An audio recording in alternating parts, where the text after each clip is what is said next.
The drought had been merciless that summer of 1882, turning the northern Texas prairie into a vast expanse of cracked earth and withered grass.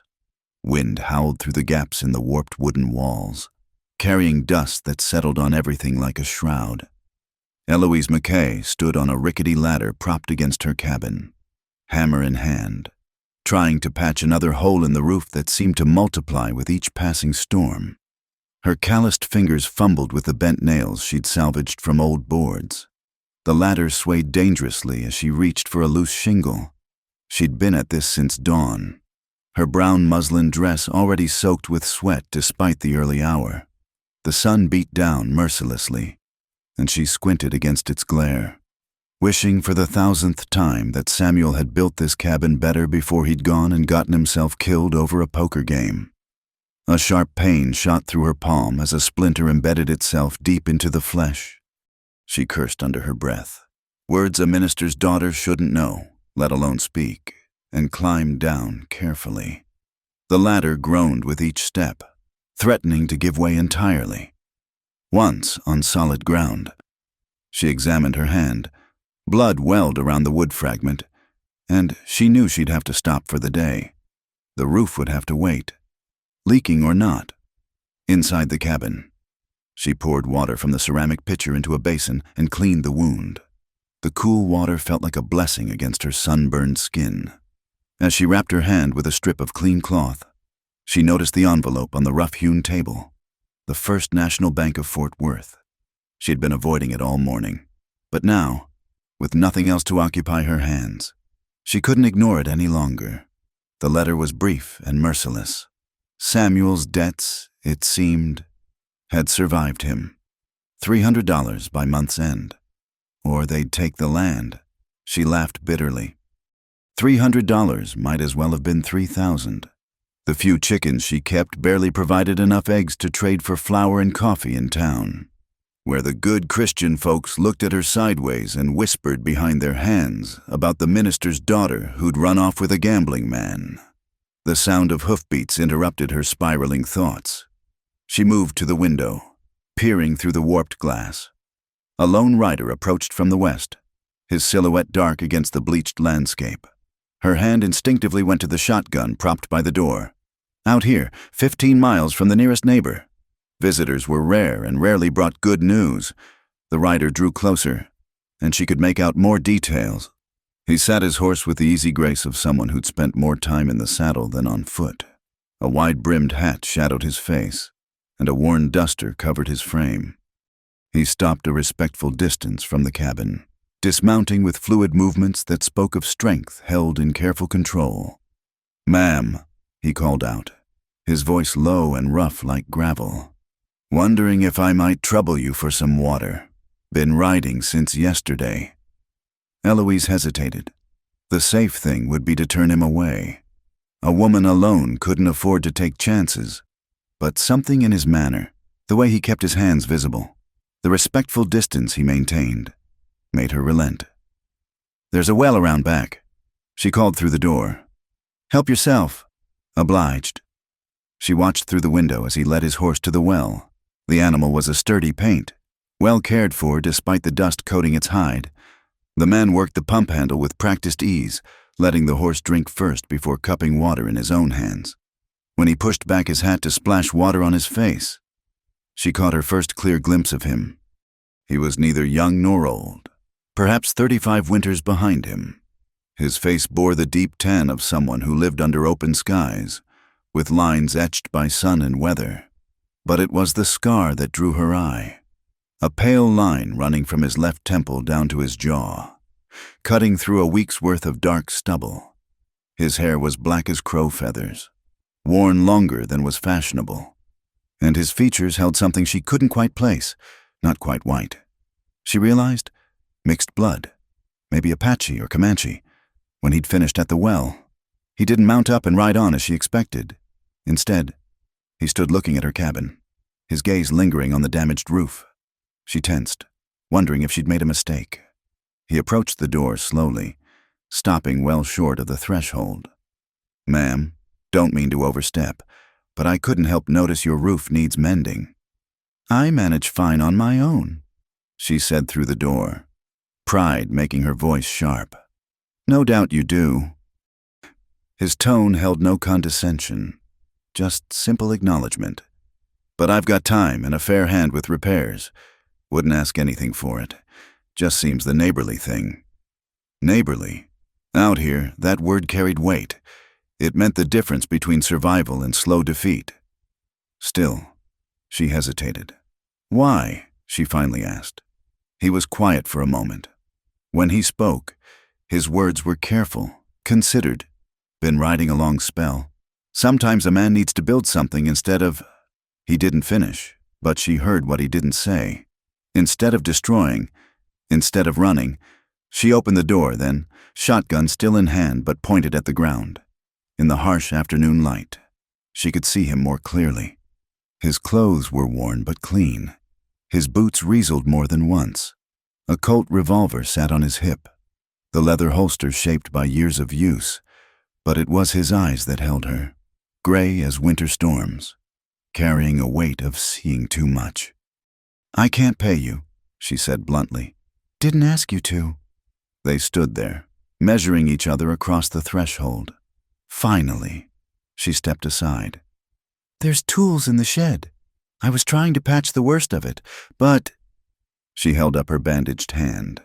He nodded, his gaze taking in the injury without comment. "I'll see what can be done." She expected him to start immediately, but instead, he returned to his horse and led it to the small corral beside the cabin. He unsaddled with economical movements, rubbing the animal down with handfuls of dry grass before turning it loose to graze on what little fodder remained. Only then did he head to the shed. For the rest of the afternoon, she heard him working overhead, the steady rhythm of hammer on nail, the scrape of old shingles being pried loose. She went about her own chores, feeding the chickens, drawing more water, preparing a simple meal of beans and cornbread. But her awareness kept pulling skyward, to the stranger fixing what she couldn't, as the sun began its descent toward the horizon, painting the prairie in shades of gold and crimson. He climbed down from the roof. She met him at the well with a cup of water and a plate of food. "It's not much," she said, suddenly aware of how meager the offering must seem. He took both with a nod of thanks. "More than I expected." They sat on the porch steps, her at one end, him at the other, the width of the stairs between them.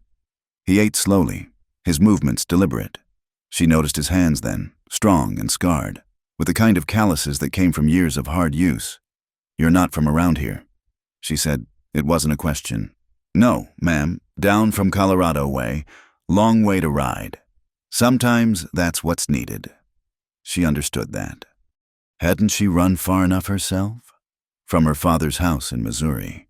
From the condemning eyes of congregation members who'd never forgiven her for choosing Samuel over the seminary student they'd picked out for her.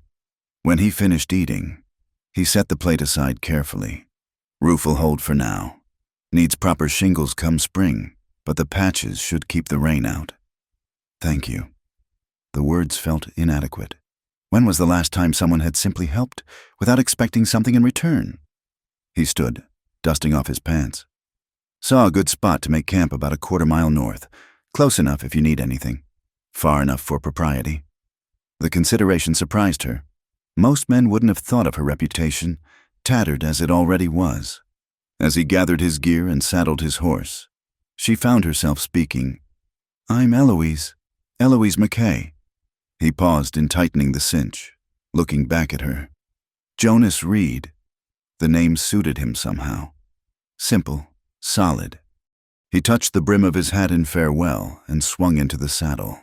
She watched him ride north, his figure growing smaller against the darkening sky until he was just another shadow on the landscape. That night, as she lay in her narrow bed, she could see stars through the roof where before there had been gaps. For the first time in months, she wouldn't have to worry about rain soaking her few possessions. It was a small thing, perhaps. But out here, small things made the difference between hope and despair. She turned on her side, looking out the window toward the north. Somewhere out there, a stranger who asked for nothing had made camp under the vast Texas sky. Jonas Reed. She tested the name silently. wondering what had brought him to her door, wondering, despite herself, if he'd be there come morning. The wind picked up again, but now it couldn't find its way inside. The cabin felt different somehow, still lonely, still worn, but no longer quite so broken. She closed her eyes, and, for once, didn't dream of Samuel's blood spreading across a poker table or her father's condemning sermons. Instead, she dreamed of steady hands and gray eyes that seemed to understand something about carrying weight that couldn't be set down. Morning would come soon enough, bringing its own challenges. The bank's letter still sat on the table. The debt still hung over her head. But tonight, with her roof repaired and the strange comfort of knowing someone was camped nearby, Eloise McKay allowed herself the dangerous luxury of feeling just a little less alone in the world. The morning sun cast long shadows across the prairie when Eloise stepped onto her porch with a cup of bitter coffee. True to his word, Jonas Reed had made camp to the north. She could see a thin wisp of smoke rising from his fire. He'd been there 3 days now, appearing each morning to work on various repairs around her property, disappearing before dusk to maintain that careful distance. She found herself watching for him, anticipating the sound of his boots on her porch steps. Today, he was mending the corral fence, his movements methodical and sure. She approached with water, as had become their routine. "You don't have to keep doing this," she said, setting the bucket on a fence post. He paused, wiping sweat from his brow with his sleeve. "Fence needed fixing." "That's not what I meant." Jonas took a long drink of water before answering. "I know what you meant." They stood in companionable silence, watching dust devils dance across the dry earth. Finally, she spoke the words that had been building inside her for days. "I wasn't always here, wasn't always." She gestured at the shabby cabin, the struggling homestead. Most folks weren't always where they end up," he said quietly. The understanding in his voice loosened something in her chest. "My father was a minister in Independence, Reverend Charles Whitman. Had my whole life planned out, marry the seminary student he'd chosen, teach Sunday school, have proper children who'd never shame the family name." She laughed, but there was no humor in it. "Instead, I met Samuel McKay at a church social. He was passing through, selling supplies to wagon trains heading west, had a smile that could charm birds from trees and promises that sounded like prayers." Jonas had returned to his work, but she knew he was listening by the way he slowed his movements. "Papa forbade me to see him. Said Samuel had the devil's own tongue and a gambler's heart. He was right, of course, but I was 18 and thought I knew better. We eloped on a Tuesday night in April. I left a note on my pillow and never looked back." The memories came flooding. That wild ride through the night. Samuel's laughter as they crossed into Kansas. The hasty ceremony performed by a justice of the peace who reeked of whiskey. She'd felt so free then, so certain she'd chosen love over duty. He brought me here, to this piece of land he'd won in a card game. Said we'd build something grand, raise cattle, maybe start a freight business. For a while, I believed him, but Samuel couldn't stay away from the cards. Every time we'd save a little, he'd ride to Fort Worth and come back with empty pockets and bigger promises. She picked up a handful of dirt, letting it sift through her fingers. "Last time, he didn't come back at all. Sheriff brought his body home in the back of a wagon. Said he'd been caught cheating, though I don't know if that was true. Didn't matter. Dead is dead." Jonas had stopped working entirely now, leaning against the fence post. When he spoke, his voice was careful. "How long ago?" 8 months. Long enough for the bank to come calling about his debts. Long enough for folks in town to decide I'm either a fool or a woman of low morals. Maybe both. People are quick to judge what they don't understand. Something in his tone made her look at him more closely. In the harsh morning light, she could see other scars besides the one on his face. A puckered mark on his neck that looked like an old bullet wound. Thin white lines on his hands that spoke of knife fights. "What about you?" she asked. "What brought you to my door?" He was quiet for so long she thought he wouldn't answer. When he finally spoke, his words were measured, each one carefully chosen. Had a wife once, good woman, better than I deserved. He pulled off his hat, running a hand through his dark hair. Her name was Mary Standing Dove, half Apache, like me. Her mother's people took me in when I was young, after my white father decided a half-breed son was more trouble than he was worth. Eloise moved closer, drawn by the pain in his voice that matched her own. We had 5 years together, built a little place up in the Colorado mountains, ran a few horses. Thought we'd found a place where folks would leave us be. His jaw tightened. We were wrong. He didn't elaborate, but she could fill in the gaps. The frontier was full of such stories, mixed families driven out or worse by those who saw their very existence as an abomination. "I'm sorry," she said, knowing how inadequate the words were. "Was 3 years ago, been drifting since, working ranches, breaking horses, whatever keeps me moving." He looked at her then, his gray eyes holding depth she was only beginning to understand. "Your roof was just supposed to be another odd job. Move on in a day or two. But you stayed. But I stayed." The admission hung between them, weighted with meaning neither was ready to examine too closely. Eloise broke the moment by returning to the cabin, needing the familiar routine of chores to steady herself. That evening, for the first time, she prepared 2 plates for supper, when Jonas appeared at his usual time. She nodded toward the porch. "No sense you eating alone out there when there's a perfectly good table inside." He hesitated at the threshold. People would talk. People already talk. It was a test of sorts, and they both knew it. After a moment, he removed his hat and stepped inside. The cabin felt smaller with him in it, his presence filling the space in a way that wasn't unpleasant. They ate in relative silence, but it was comfortable, like the quiet between old friends.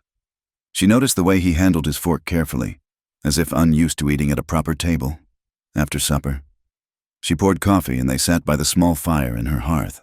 The nights were growing cooler, autumn creeping across the prairie with its promise of change. "I dream about her sometimes," Jonas said suddenly. "Mary, she's always laughing in the dreams, the way she used to when I'd try to cook and burn everything." A ghost of a smile touched his lips. "Couldn't make biscuits to save my life, but she'd eat them anyway.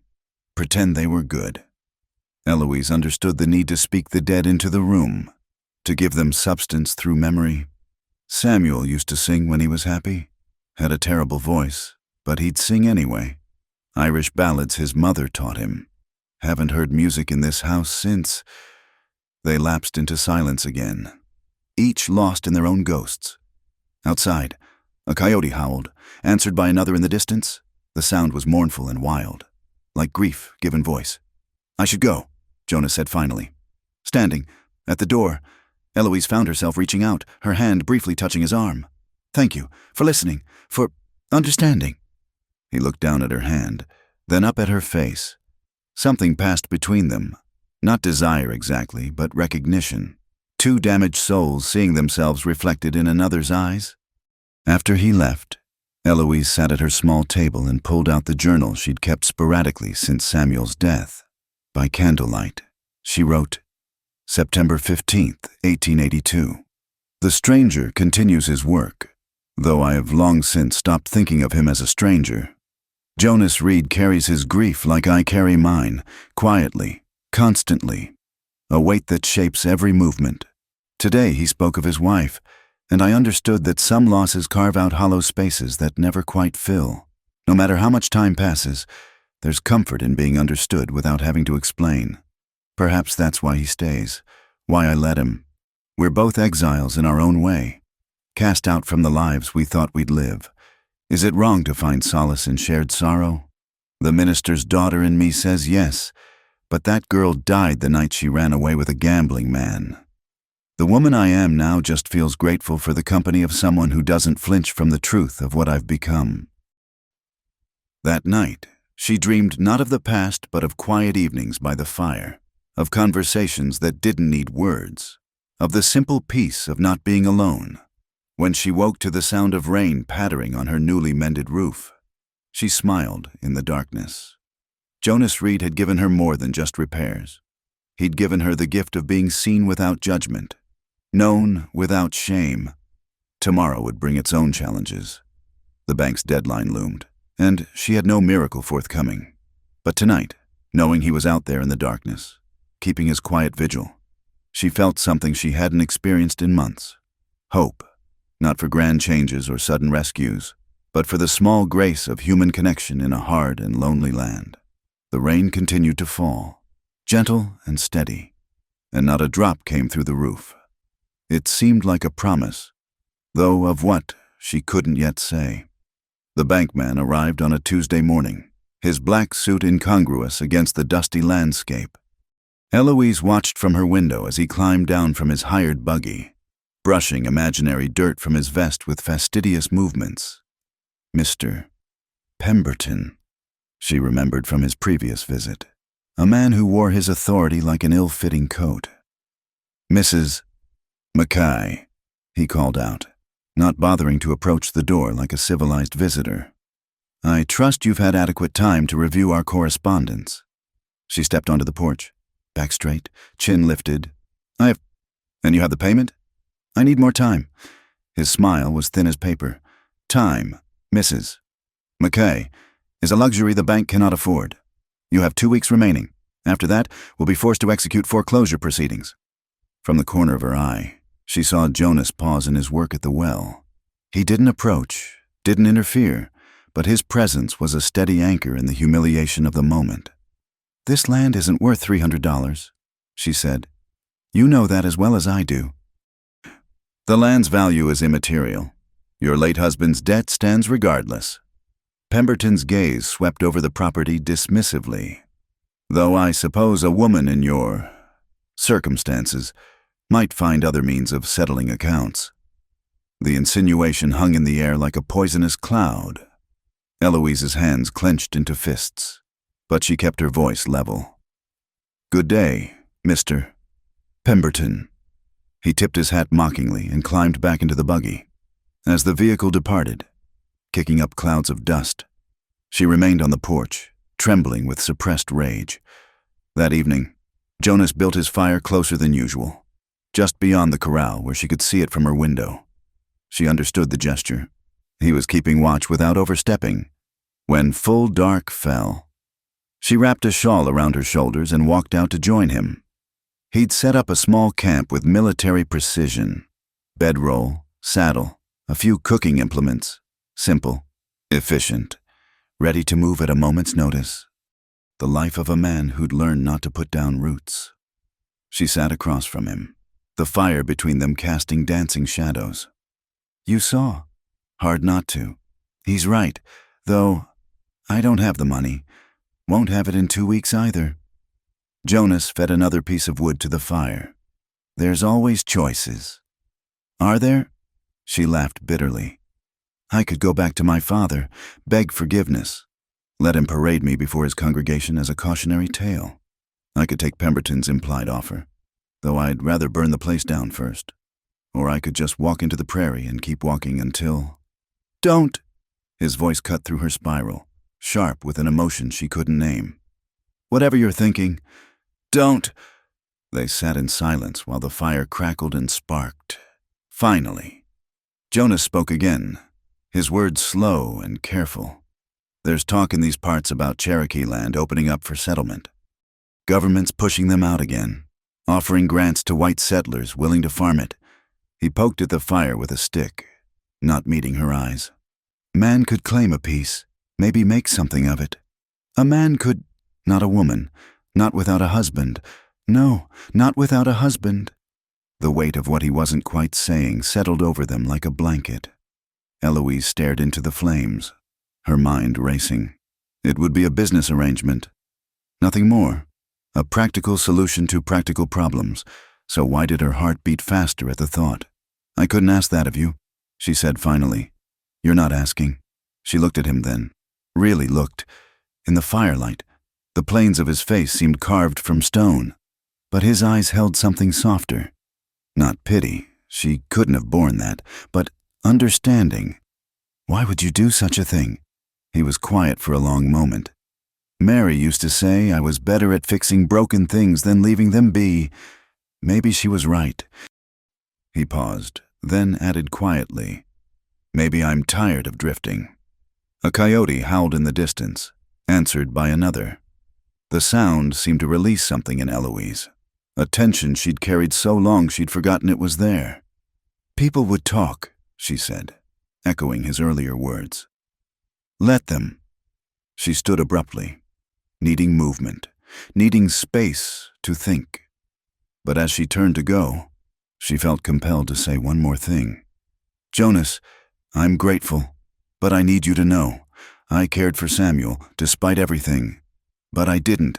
That is, the marriage was troubled from the start. She could feel heat rising in her cheeks at the admission. But it seemed important he understand that if they did this impossible thing, she wouldn't be coming to it as a grieving widow pining for her lost love. Jonas stood as well, keeping the fire between them, maintaining that careful distance he always held.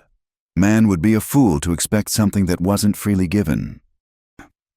The promise in those words made her breath catch. She nodded, not trusting her voice, and made her way back to the cabin. At the door, she turned back.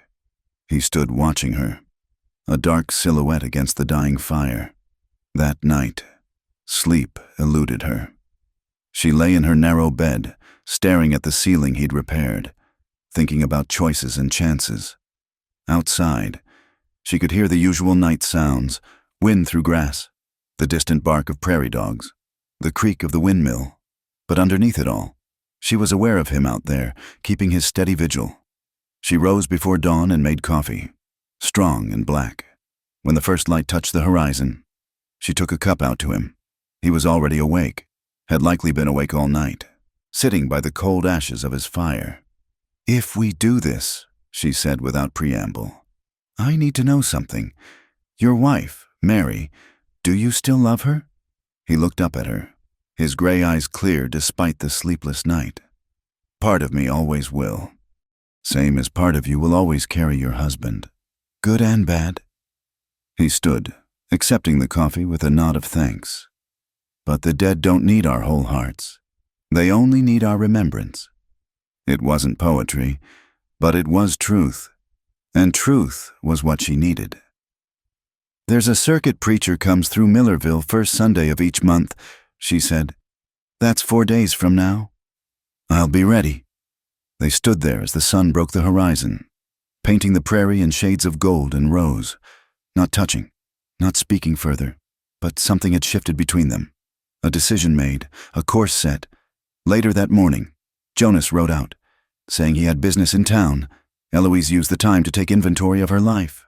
One good dress, carefully preserved, a wedding ring she'd stopped wearing months ago, a cabin full of broken dreams and mended hopes.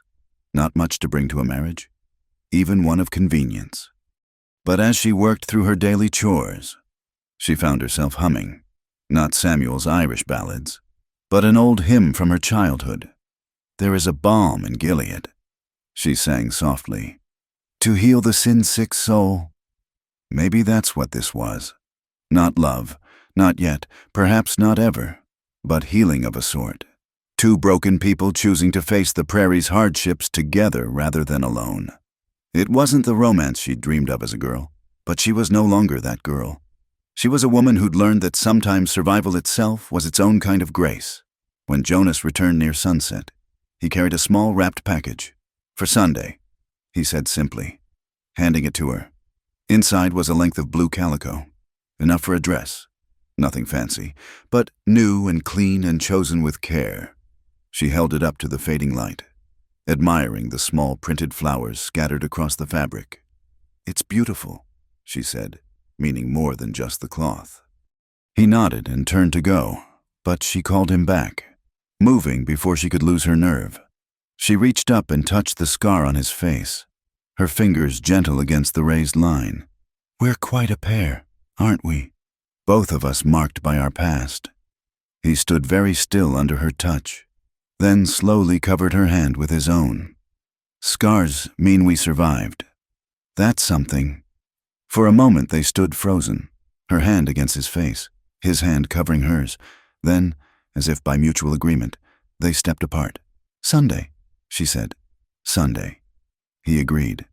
As she watched him walk back to his camp, Eloise felt something she hadn't experienced in longer than she could remember. Anticipation. Not for passion or romance, but for the simple promise of not facing tomorrow alone. In a hard land that asked everything and gave little in return. Perhaps that was enough. Perhaps that was everything. Word of their marriage had spread through the county like wildfire in dry grass. Eloise first noticed it at Miller's General Store, where conversations stopped mid-sentence when she entered. Mrs. Miller, who had always been coolly civil, now couldn't meet her eyes while measuring out flour. "That'll be 40 cents, the woman said, her voice pitched higher than usual. As Eloise counted out her coins, she heard whispers from the back of the store where two ranch wives huddled by the fabric bolts. Living with that half-breed Apache. Barely buried her husband before taking up with... What else would you expect from a woman who... She kept her head high as she left, but her hands shook as she loaded supplies into the wagon Jonas had repaired. The ride home seemed longer than usual, every turn of the wheels echoing the ugly words. Jonas was working on expanding the chicken coop when she returned. He took one look at her face and set down his hammer. "Town was educational, I take it." She tried to smile. "Failed. Nothing I haven't heard before." "That doesn't make it easier." They unloaded the supplies in silence. As they worked, Eloise noticed Jonas favoring his left side. A stiffness in his movements he tried to hide. "You're hurt." "It's nothing." But she'd learned to read the set of his shoulders, the careful way he moved. "What happened?" He straightened slowly. "Some cowboys in town took exception to my presence, made their feelings known." "How many?" "3. Would have been 4, but the sheriff suggested they move along." She felt anger bloom hot in her chest. "And you just took it?" "Fighting back would have made it worse. For you more than me." He met her gaze steadily. "I've been down that road before. It doesn't end anywhere good." That evening, as she tended the scrapes on his knuckles, because despite his words, he had fought back some, they sat in weighted silence. The marriage certificate from Sunday's ceremony lay on the table between them, official and binding, yet somehow fragile as tissue paper. "This isn't what you bargained for," she said quietly. "I knew what I was doing." "Did you? Because I'm starting to think I was selfish to accept." "Stop." He caught her hand, his touch gentle but firm. "We made a choice. Both of us. Stand by it." But standing by it grew harder as the days passed. The harassment was subtle at first. Fence posts mysteriously broken. One of her chickens found dead with its neck wrung. Then came the night riders, whooping and hollering as they circled the property, firing shots into the air. Jonas met them with stoic calm, rifle in hand but not raised, letting them know he was watching but not engaging. It took all of Eloise's strength not to rush outside, to scream at them, to leave them alone. The breaking point came when her father arrived. She saw him coming from a distance, his black coat and mounted posture unmistakable even after 3 years. Jonas was in town, trading horses, leaving her alone to face this reckoning. Reverend Charles Whitman dismounted with the same rigid dignity she remembered, his face carved from judgment and disappointment. He looked older, she noticed, grayer. The righteous certainty that had always animated him seemed dimmed, though not extinguished. Eloise, not daughter, not even her married name. Father. He surveyed the cabin, the land, his pale eyes taking in every sign of poverty and struggle. This is what you chose over God's plan for your life. God's plan or yours? His face tightened. Don't be blasphemous on top of everything else. He stepped closer, and she could smell the pomade in his hair, the same scent that had meant safety when she was small. I heard about your arrangement. Bad enough you married that gambler against my wishes? But this? Taking up with a godless savage? The word hung between them like a blade. Jonas is a good man, she said quietly. better than most who sit in your pews on Sunday. He's a heathen. Mixed blood, no proper Christian teaching. You're living in sin. Eloise, your immortal soul. My soul is my own concern. He recoiled as if slapped. Your mother would weep to see what you've become. Eloise felt something break inside her, sharp and final. Mother understood love, real love, not the performance you demanded from all of us. How dare you? She told me before she died about how you courted her, how kind you were until the ring was on her finger, how the kindness turned to control, the control to... She stopped, unable to voice what she'd seen as a child, what they'd all pretended wasn't happening. Her father's face had gone white. You don't know what you're saying. I know exactly what I'm saying. I know why she spent so many evenings in prayer, hiding bruises under high collars.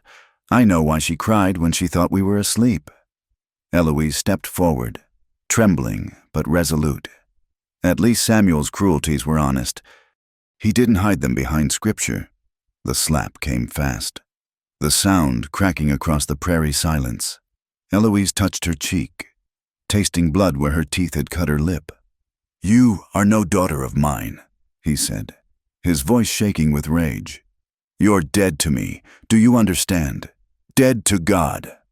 He mounted his horse with shaking hands and rode away without looking back. Eloise stood watching until he was just a speck on the horizon, then sank to her knees in the dust.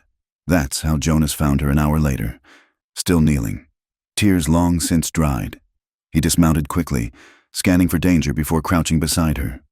Eloise? She looked up at him, seeing the concern in his gray eyes, the careful way he held himself ready to defend or comfort as needed. My father was here. Understanding dawned on his face. Without a word, he helped her to her feet, led her inside. He heated water, made coffee, all the while giving her space to gather herself. Finally, she told him everything. Not just about the visit, but about her childhood, her mother, the hypocrisy that had driven her to run with the first man who showed her a different way of being. Jonas listened without interrupting, his presence steady as stone. When she finished, he was quiet for a long moment. Then, my mother's people have a saying, the crow may call the raven black, but the sky holds them both. He looked at her directly. Your father sees the world in one color. That's his blindness, not your shame. That night, for the first time since their marriage, Jonas didn't return to his camp. He made a pallet by the fire, close enough that she could hear his breathing from her bed. The gesture was clear, protection without presumption. But sometime near dawn, when nightmares of her father's condemning voice woke her, she found herself padding barefoot to where he lay. He was awake. She doubted he'd slept at all. I'm sorry, she whispered. For all of this, for what it's cost you. He shifted, making room beside him on the pallet. Not an invitation exactly, but an offer of comfort. She lay down, careful not to touch, but close enough to feel his warmth. When they killed Mary, he said quietly, I wanted to die too. Spent months looking for ways to make it happen that wouldn't be my own hand. Bar fights, dangerous horses, riding into storms. He paused. Then one day I woke up and realized I was still breathing, still here, figured there had to be a reason. And you think the reason was to help me? Maybe, or maybe you're helping me. He turned his head to look at her. Either way, we're here now, together. That has to count for something. She reached out then, finding his hand in the darkness, his fingers intertwined with hers. Careful but sure. Your father's wrong, he said, about you being dead to God. Any God worth believing in sees the heart, not the circumstances. They lay there as dawn broke, hands clasped, finding solace in shared warmth against a world that seemed determined to freeze them out. It wasn't passion, not yet, but it was connection, and in that moment, it was enough. As the sun painted the prairie gold, Eloise closed her eyes and let herself believe that maybe, despite everything, they could build something worth having from the wreckage of their separate griefs. Her father had meant to break her. Instead, He'd freed her from the last chains of her old life. She squeezed Jonas's hand, felt him squeeze back, and decided that was answer enough to any condemnation heaven or earth could offer. The storm rolled in from the north just after sunset, bringing with it the kind of violent weather that turned the prairie into a churning sea of wind and rain. Eloise had seen it building all day. The heavy air, the restless behavior of the horses, the way the clouds stacked like dark fists against the horizon. Jonas had spent the afternoon securing everything that could blow away, reinforcing the chicken coop, double-checking the barn door.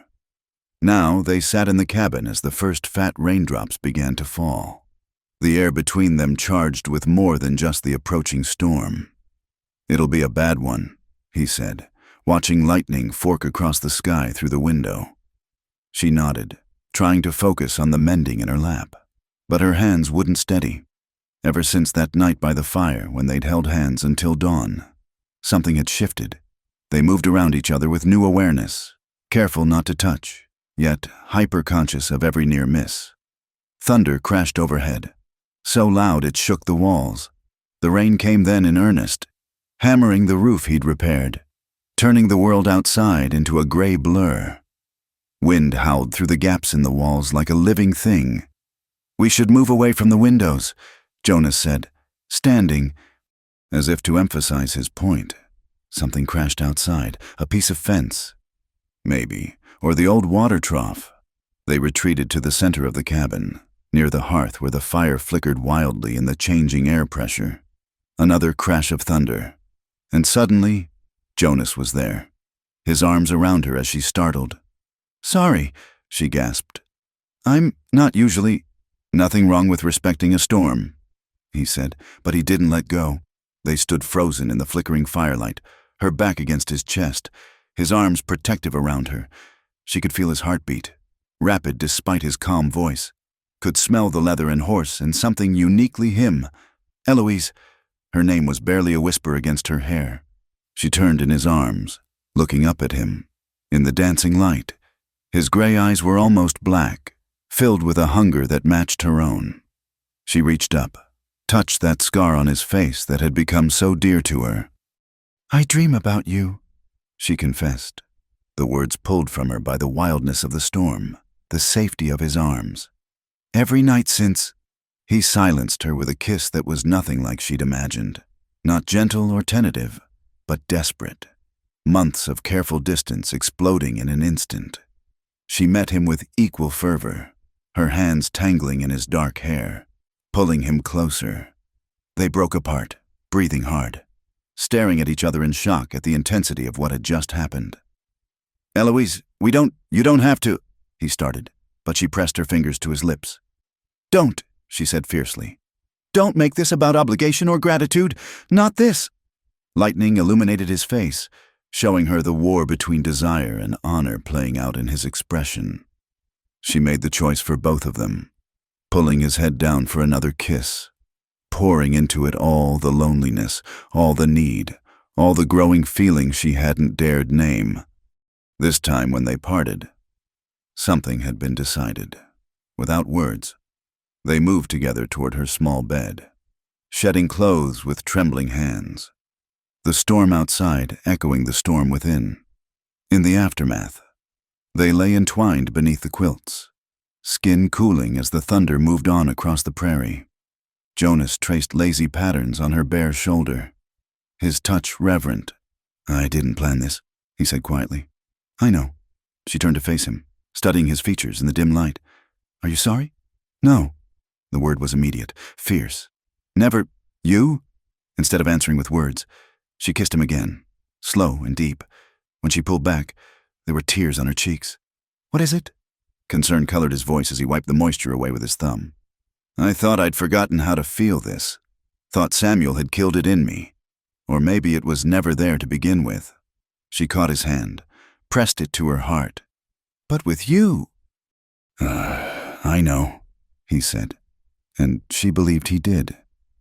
"After Mary died, I was just empty, going through motions, waiting for an end. Then I rode up to a broken-down cabin and found a woman too stubborn to quit. patching a roof in the noon sun. A ghost of a smile touched his lips. First time in 3 years I wanted to stop running. They talked through the night as the storm gentled into steady rain. Jonas told her about Mary, how they'd met when he was barely 17, wild and angry at the world, how she'd seen past the rage to something worth saving, how her laughter could fill a room, how she'd made the simplest meals seem like feasts. The night they came, he said, staring at the ceiling. I was in town getting supplies. Took longer than planned. Storm had washed out the road. By the time I got back, his voice cracked. The cabin was still burning. Found her in the garden, shot in the back as she tried to run. Eloise held him as he wept. This strong man who'd carried his grief in silence for so long. She understood then that tears could be their own kind of healing, that sharing pain halved its weight. When his storm passed, she told him truths she'd never spoken aloud, about her wedding night. Samuel drunk and rough, nothing like the gentle lover he'd promised to be, about the babies that never came, and her secret relief each month when her courses arrived, about the growing certainty that she'd traded one kind of prison for another. The night he died, she admitted. My first thought was relief. Then came the guilt, thinking I must be a monster to feel that way about my own husband's death. You're not a monster, Jonas said firmly. You're a survivor. There's a difference. As dawn approached, they made love again. Slower this time, mapping each other's scars, both visible and hidden. Every touch was a promise. Every kiss a vow more binding than any spoken in front of a preacher. Afterwards, Eloise lay with her head on his chest, listening to his heartbeat. What happens now? Now! He pressed a kiss to her hair. Now we live. Together. Really live. Not just survive. People will talk more than ever. It's one thing to marry for convenience, another to... Let them talk. His arms tightened around her. I've lost too much to fear words. Haven't you? She had. God help her. She had. The sun broke through the clouds as the storm finally passed, painting their tangled limbs gold. Outside, the prairie sparkled with 1,000,000 diamonds of water, washed clean and new. I love you, she said, the words simple and true as sunrise. I didn't expect to, didn't think I could, but I do. He was quiet so long she wondered if she'd made a mistake. Then, when Mary died, I thought that part of me died too, the part that could feel this. He tilted her chin up, meeting her eyes. I was wrong. I love you. Eloise Reed. Not as a ghost of what I had, but as something new. Something ours. They rose together, dressed together, faced the day together. The storm had left damage, fences down. The chicken coop partially collapsed, but it all seemed manageable now. They worked side by side, rebuilding what the wind had torn apart. And Eloise thought there was poetry in that. That night, Jonas moved his few possessions into the cabin permanently. As they prepared for bed, their bed, Eloise caught sight of herself in the small mirror. The woman looking back seemed younger somehow, despite everything, alive in a way she'd forgotten was possible. No more camping outside, she said as Jonas came up behind her, wrapping his arms around her waist. No more distance. He agreed, pressing a kiss to her neck. No more careful spaces between us. She turned in his arms, rising on her toes to kiss him properly. I choose you, she whispered against his lips. Every day, every night, every storm that comes, I choose you. And I choose you, he replied, leading her to bed where they celebrated that choice until the stars faded and another dawn broke over their small corner of the world. The prairie stretched endless around them, still harsh, still demanding, but inside the cabin that had sheltered her sorrow, love bloomed like wildflowers after rain, unexpected, resilient, and absolutely real. The weeks after the storm passed in a blur of quiet contentment. Jonas and Eloise fell into new rhythms, learning each other's ways with the patience of those who understood that love was built in small moments as much as grand gestures. She discovered he hummed tunelessly while shaving, that he preferred his coffee bitter as alkali but would drink it sweet if she forgot. He learned she talked to the chickens like old friends, that she woke sometimes, gasping from nightmares she couldn't quite remember. They'd managed to scrape together enough money to satisfy the bank for now. Jonas had sold his spare horse and taken on breaking a string of wild mustangs for a rancher 2 counties over. The work was dangerous, leaving him bruised and exhausted, but he never complained. It was a Tuesday afternoon when trouble came calling again. Eloise was hanging awash, fighting the wind that wanted to turn her clean sheets into sails, when she saw the smoke, black and ugly against the clear sky, rising from the direction of their small barn. "Jonas!" She ran, dropping the wet laundry in the dirt, her heart hammering against her ribs. He was already moving, having seen it from the corral where he'd been working a particularly stubborn mare. They reached the barn together, finding flames licking up the back wall, spreading fast through the dry wood. "The horses!" Eloise started forward, but Jonas caught her arm. "I'll get them. You fetch water." She wanted to argue, but knew he was right. As he plunged into the smoke-filled barn, she ran for the well, filling buckets with desperate efficiency. The sound of frightened horses and Jonas's calming voice drifted through the smoke as she formed a one-woman bucket brigade. He emerged leading both horses, their eyes rolling white with terror. Once they were safely in the corral, he joined her in fighting the flames. But it was already a losing battle. The barn was old, the wood tinder dry despite their repairs. Within an hour, it had collapsed into a pile of glowing embers. They stood side by side, soot-covered and exhausted, watching their winter hay supply turn to ash.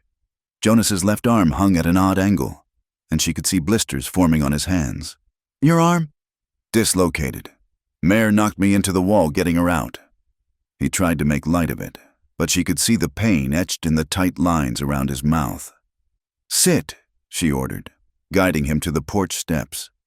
She'd helped Samuel relocate his shoulder once after a drunken fall from his horse. The memory guided her hands as she positioned herself behind Jonas. "This is going to hurt."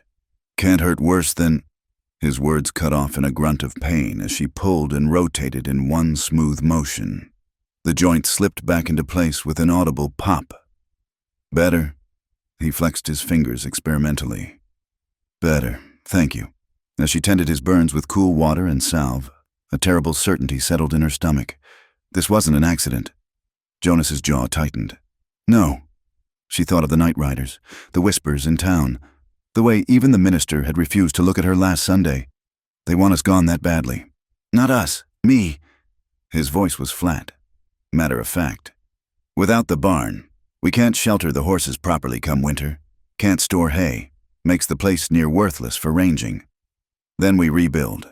He caught her hands, stilling their movement. "With what, Eloise?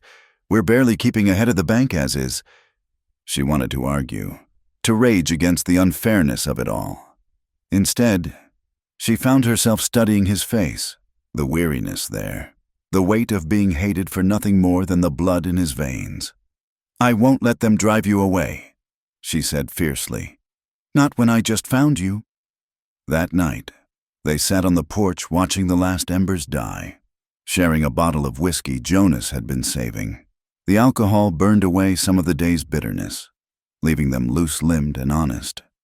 "Tell me about the happiest you've ever been," Eloise said, leaning into his warmth. Jonas considered, taking another sip before passing the bottle back. "Morning after Mary and I were married. Woke up before her, just watched her sleep. Sun was coming through the window, turning her hair copper.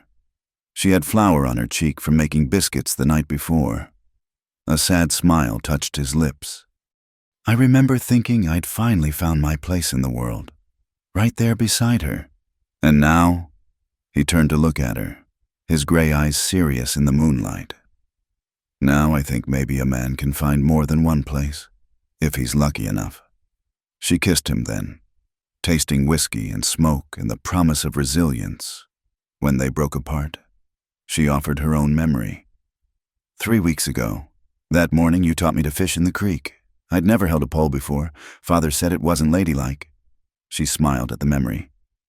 "I was terrible at it. Kept tangling the line, scaring away the fish. But you just sat there patient as stone, fixing my mistakes, showing me again. When I finally caught that little sunfish, you whooped like I'd landed a prize trout.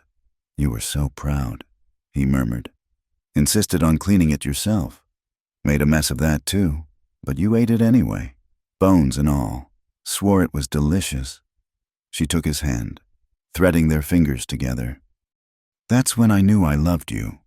Not in the storm, not in passion, but in that simple moment. You seeing me struggle and staying anyway.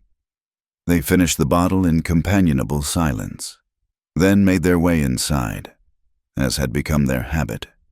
They bathed together in the big wooden tub, washing away the day's soot and sorrow.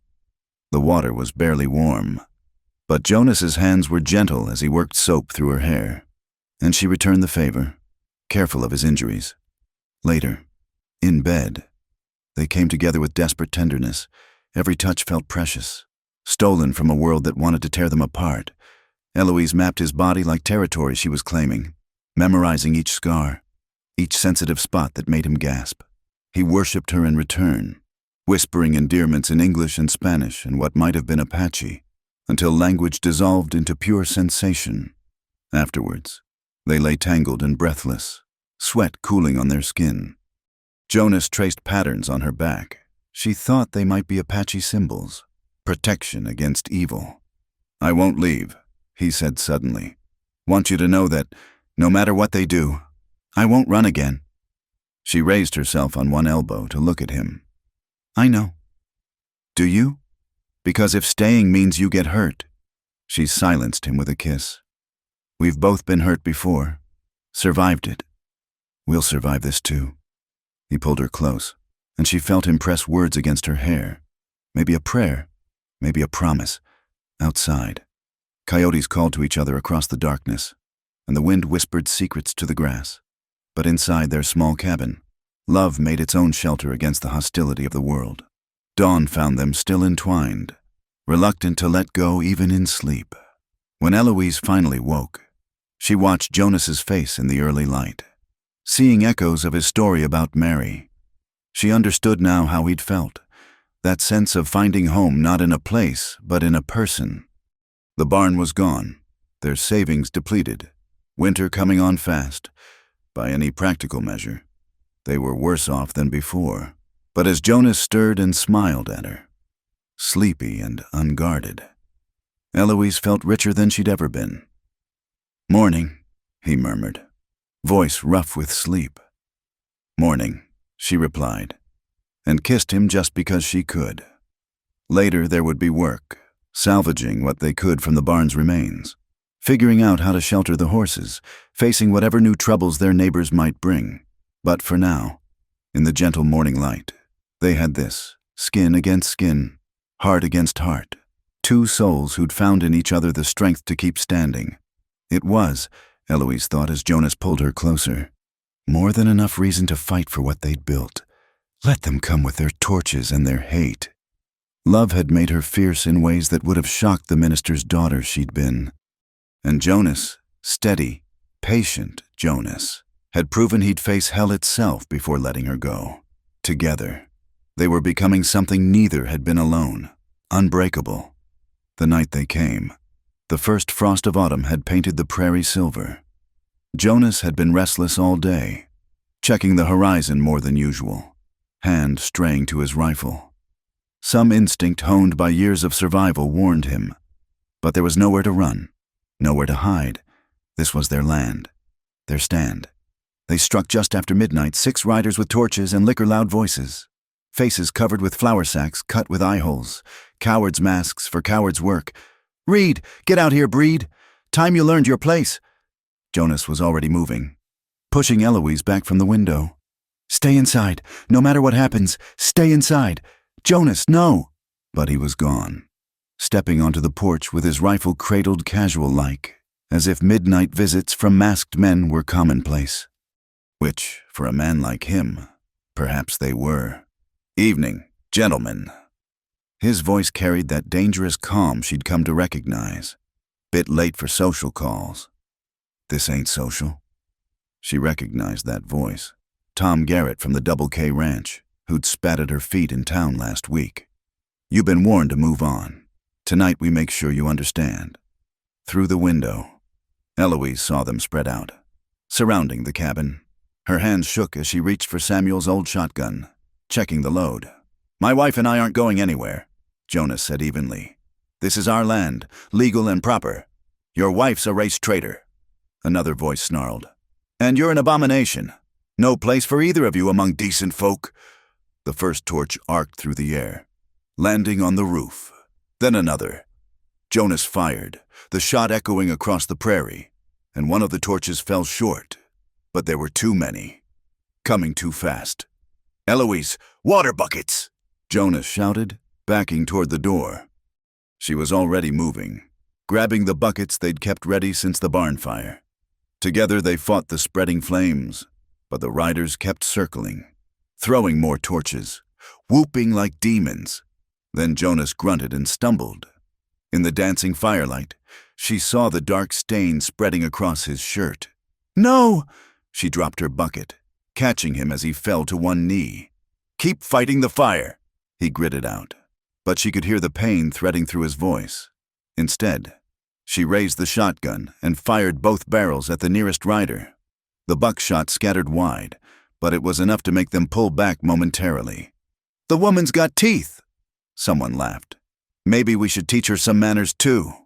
Jonas pushed himself upright, blood dripping from his left side where the bullet had torn through. With his right hand, he managed to reload and fire again, this time catching a rider in the shoulder.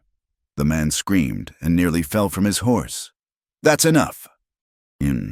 A new voice cut through the chaos. Sheriff Watson rode into the firelight, his own rifle trained on the masked riders.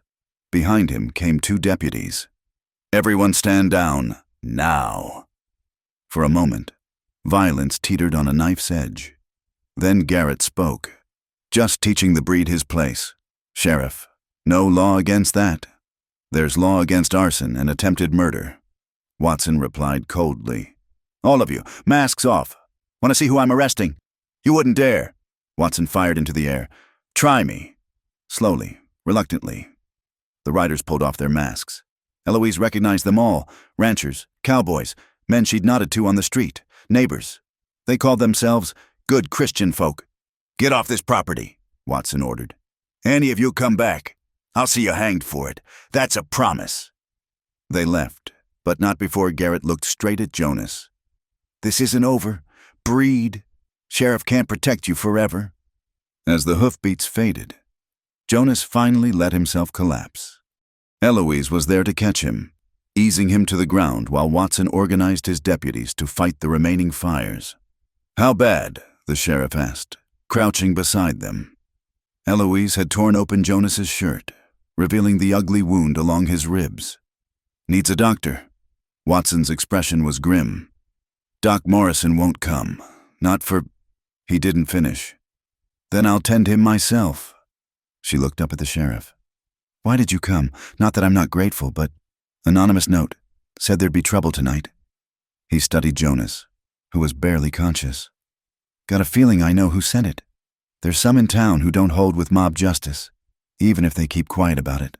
Between them, they got Jonas inside and onto the bed. Eloise worked with steady hands, cleaning and binding the wound while Watson held him still. The bullet had gouged a furrow along his ribs, painful and bloody but not fatal if infection didn't set in. "He'll need watching," Watson said when she'd finished. "Fever's the real danger now." "I know." She smoothed Jonas's dark hair back from his forehead, her touch infinitely gentle. "I won't leave him." Watson gathered his hat. "I'll post a deputy for the next few nights. But Eloise—" He paused at the door. "Might be time to think about moving on. Not saying it's right, but sometimes a right doesn't matter much."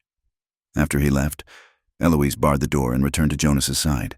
He was conscious now, gray eyes clouded with pain, but aware. "Should have stayed inside," he murmured.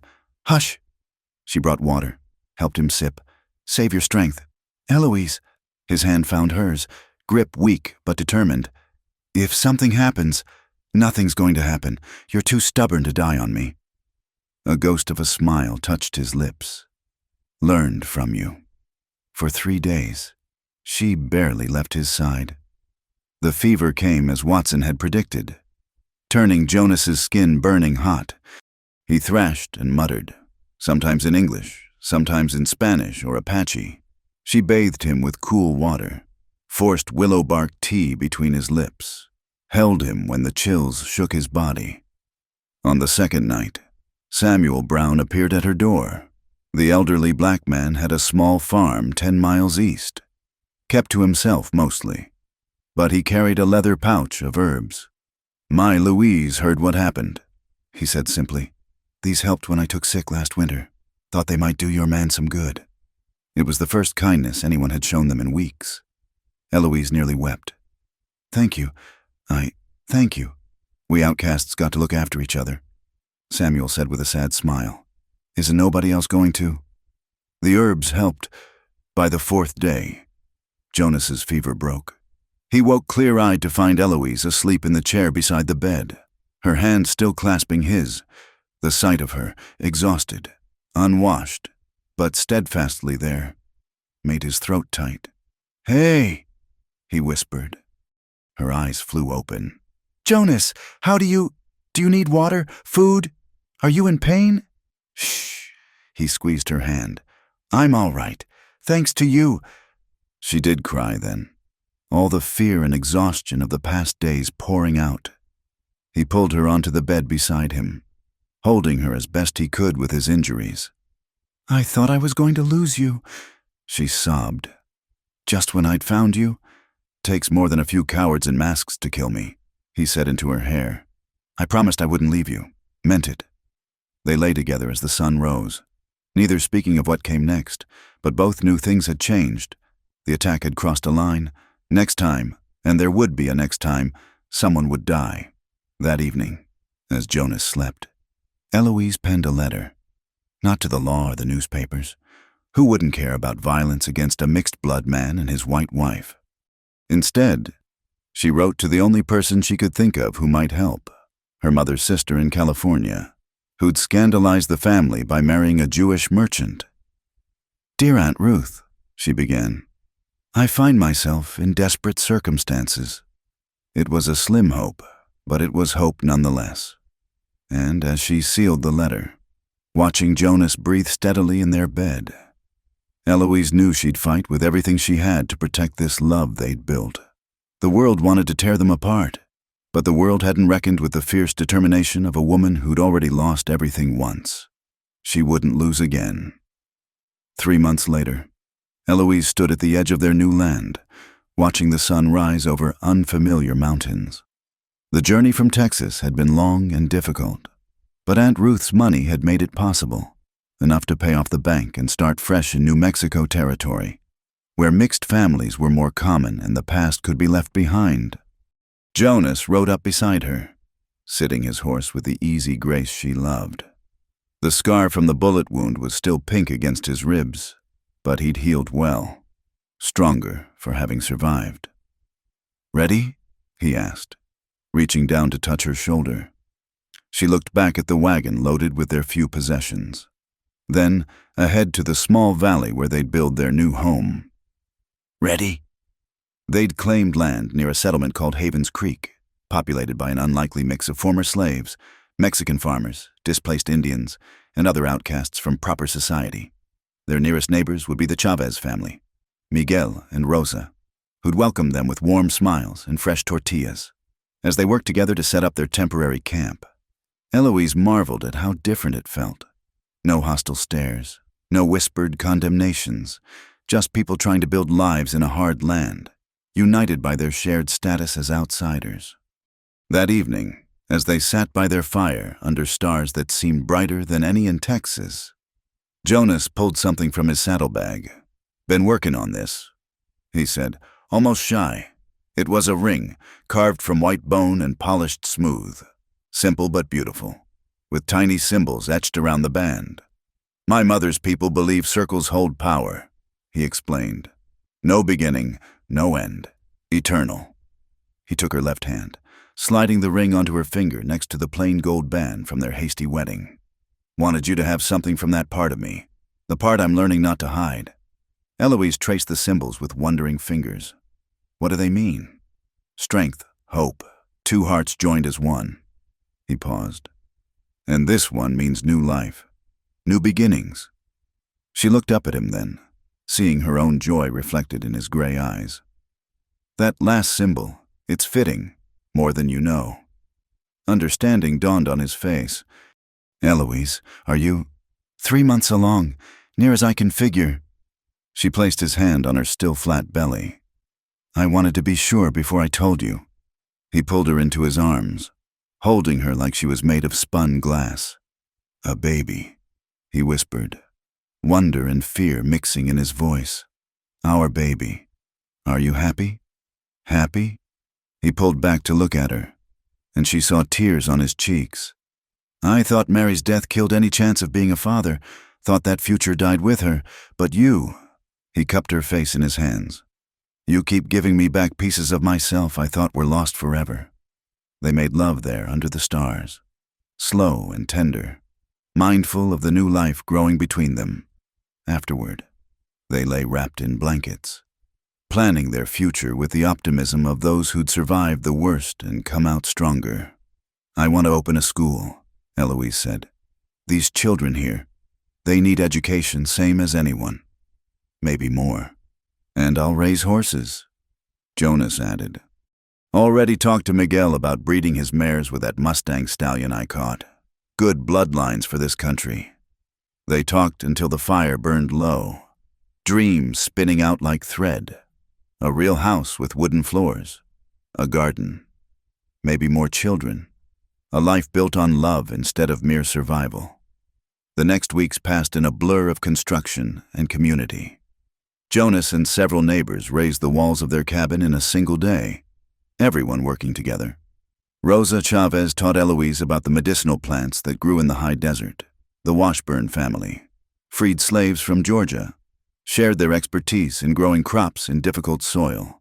By the time the first snows dusted the mountains, they had a snug cabin, a small corral, and the beginnings of a winter garden. Eloise's pregnancy progressed smoothly, her body rounding with new life. Jonas couldn't seem to stop touching her belly, marveling at each flutter of movement. One evening, as she prepared dinner, she heard horses approaching. Her hand went automatically to the rifle by the door. Old habits died hard, but Jonas, watching from the window, relaxed. It's Thomas Blackwater, he said, from the tribal council. Thomas was a full-blood Apache, one of the few who'd managed to keep land when the government forced most onto reservations. He'd been cautiously friendly since their arrival, but this was his first visit to their home. Jonas Reed, he greeted formally, then nodded to Eloise. Mrs. Reed. Please come in, she said. I was just making stew. Over the meal, Thomas revealed his purpose. My nephew Joseph. He wants to learn reading and writing. Heard you're starting a school. I am, Eloise confirmed. He'd be welcome. Thomas studied them both carefully. There will be those who say an Apache boy shouldn't learn from a white woman. And there were those who said a white woman shouldn't marry a half-breed. Jonas replied evenly. We've learned not to listen to those voices. A slow smile spread across Thomas's weathered face. Good. Joseph will come Monday. Others may follow, if it goes well. After he left, Jonas pulled Eloise close. Look at you, building bridges. We're all building something here, she said. Something new, something better. The school opened with 5 students, Joseph Blackwater, the 3 Chavez children, and Sarah Washburn. Within a month, enrollment had doubled. Eloise taught in the mornings, her growing belly making it harder to move between the makeshift desks, but her heart full as she watched understanding dawn on young faces. Jonas's horse breeding program thrived as well. The crossbred foals were strong and sure-footed, perfect for the mountainous terrain. He trained them with the patience she'd first seen when he fixed her roof a lifetime ago. And buyers came from as far as Santa Fe. On a cold February night, their daughter arrived with the same fierce determination that had carried her parents through hardship. They named her Mary Hope Reed. honoring the past while looking toward the future. "She's perfect," Jonas whispered, cradling the tiny bundle while Eloise rested. "Look at her hands, so small." "She has your eyes," Eloise murmured. "That beautiful gray." "And your stubborn chin," he countered with a soft laugh. As winter gave way to spring, they received unexpected mail. Eloise's father had written, not to her, but to Jonas. "What does he say?" she asked, watching emotions play across her husband's face as he read. Jonas handed her the letter. The words were stiff, formal, but beneath them she sensed something that might have been regret. "Mr. Reed, I am informed that my daughter has borne a child. Whatever my feelings about your union, I cannot deny my grandchild the opportunity to know her family history. Enclosed is a daguerreotype of Eloise's mother. I thought she might wish to have it. I trust you will care for them both.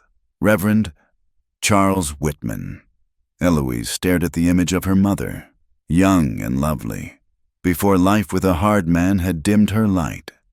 "He's trying," she said wonderingly. "In his way, he's trying. Maybe we write back." Jonas suggested, "Send him a photograph of Mary Hope. No promises, just a door left open." She nodded, throat tight. Forgiveness might be too much to hope for, but perhaps understanding could grow with time. That night, as they celebrated their daughter's first smile with quiet joy, Jonas presented Eloise with a letter of his own. "What's this?" "Deed to the school building in town. Bought it with the profit from the horses." He smiled at her shock. "No more teaching in our cabin. You'll have a real classroom." "Jonas, we can't afford—" We are." He kissed her forehead. "You gave me back my life.